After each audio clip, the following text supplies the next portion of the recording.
Iya. Assalamualaikum warahmatullahi wabarakatuh, Pak Ustadz. Waalaikumsalam warahmatullahi wabarakatuh. Jadi selama 5 tahun, hampir 5 tahun pernikahan, saya di KDRT sama suami saya. Di KDRT-nya sampai di, di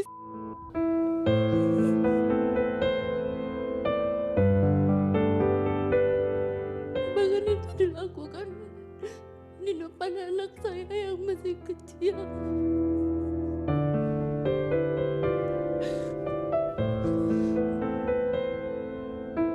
Sampai ada di momen waktu mau berpisah, terus rebutan anak. Dia tuh bilang kayak gini ke saya, Pak Ustadz. Ini anak aku, kamu mah cuman hamil sama melahirkan aja.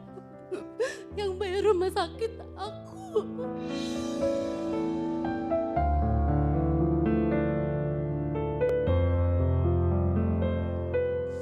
Jujur itu sakit banget Ustadz.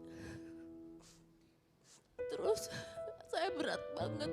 Saya kasihan sama orang tua saya karena harus menanggung beban sedih. KDRT-nya yang terakhir itu parah banget Ustadz.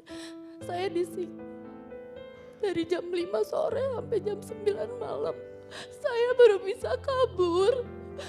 Karena saya teriak minta tolong, satpam komplek datang, tetangga depan rumah datang. Itu saya baru bisa kabur itu. Terus akhirnya saya lapor polisi dan melakukan visum. Itu kejadiannya memang tahun 2023. Tapi sampai saat ini laporannya dilanjutkan karena masih ada kekerasan-kekerasan baru.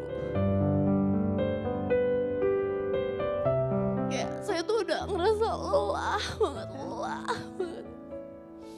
Kayak pengen gimana caranya gitu biar ini tuh ada jalan keluarnya gitu.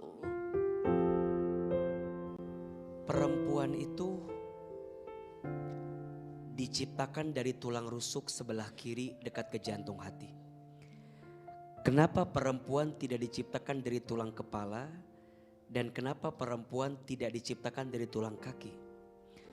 Perempuan tak diciptakan dari tulang kepala karena dia bukan untuk disanjung dan dipuja. Perempuan tak diciptakan dari tulang kaki karena dia bukan untuk dihina dan dicaci maki. Tapi perempuan diciptakan dari tulang rusuk sebelah kiri dekat ke jantung hati. Karena hadirnya untuk dicintai dan dihormati. Perempuan itu makhluk yang mulia. Allah muliakan. Mohon maaf siapapun yang menghinakan perempuan, jangan kaget kalau kemudian Allah akan hancurkan kehidupannya. Perbuatan mantan suami beliau zolim sezolim-zolimnya. Manusia yang paling baik adalah manusia yang paling baik sama keluarganya. Dan manusia yang paling buruk adalah manusia yang paling zolim sama keluarganya. Maka Kak Adel tidak boleh memendam semua rasa sakit sendirian. Kita butuh ruang untuk bercerita. Dan kajian hati hadir untuk menjadi pendengar yang baik. Saya meyakini di luar sana banyak perempuan yang mengalami keadaan seperti Kak Adel. Butuh ruang untuk bercerita. Butuh penguat untuk bisa menguatkan. Tidak ada salahnya bercerita. Selama bercerita kepada orang yang dirasa mampu dan punya ilmu untuk memberikan jalannya. Kadang tidak semua orang bisa melewati semua ujian yang berat seperti beliau. Semoga Allah jaga Kak Adel ke depan dengan segala kebaikan yang Tuhan titipkan. Dan harusnya mantan suami beliau mendapatkan balasan, ganjaran.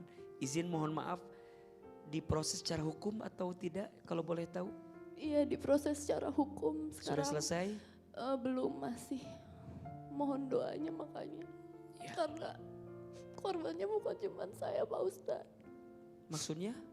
Jadi ketika itu viral, mantan-mantan pacarnya pada reach out ke saya. Kayak bilang makasih Karena mereka juga merasakan di abuse sama dia. Salahnya saya memang waktu belum belum menikah saya nggak tahu kalau dia kayak gitu. Bener-bener nggak tahu.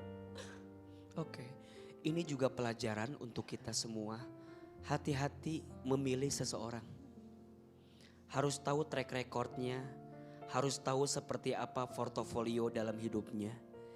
Jangan mudah menerima seseorang karena melihat tampilan luarnya. Setuju? Harus cari tahu ini siapa orangnya, gimana karakternya. Bunda, rumah tangga itu bukan hanya sementara loh. Rumah tangga itu bahtera besar untuk bisa melangkah selamanya. Bukan hanya di dunia tapi sampai ke surga. Dan kita berharap rumah tangga jadi jalan yang mendekatkan kita dengan Allah Subhanahu wa taala. Bismillah, Kak Adelia sudah bercerita. Semua sedang dalam prosesnya. Sekarang harus belajar sembah dan sembuh di jalan Allah. Pilih dan pulih lagi dalam segala kebaikan Allah. Nitip anak-anak dengan baik. Kak Adel harus bahagia. Kenapa? Karena ibu yang bahagia akan membuat anak juga bahagia. Dan kenapa seorang istri harus bahagia? Karena ibu yang tidak bahagia rasanya agak sulit membesarkan anak dalam keadaan yang bahagia. AA termasuk orang yang tidak sepakat bertahan karena anak. Jika kemudian tersakiti, jika kemudian terzolimi, rasanya kita butuh waktu untuk menghindar diri dari semua yang pernah menyakiti hati. Bismillah, hidup bukan hanya tentang masa lalumu, tapi hidup tentang masa depanmu. Dan jadi belajar banyak dari semua yang sudah terjadi. Semoga ada pengganti yang lebih baik dari semua perasaan sakit yang pernah kita rasakan. Mungkin ada satu amalan doa, boleh nanti dibaca doa ini agar Kak Adel dan semua yang pernah tersakiti bisa segera sembuh dan bisa segera pulih lagi. Tolong dibaca, banyak baca-baca doa La ilaha illa anta subhanaka inni kuntu minadz-dzalimin.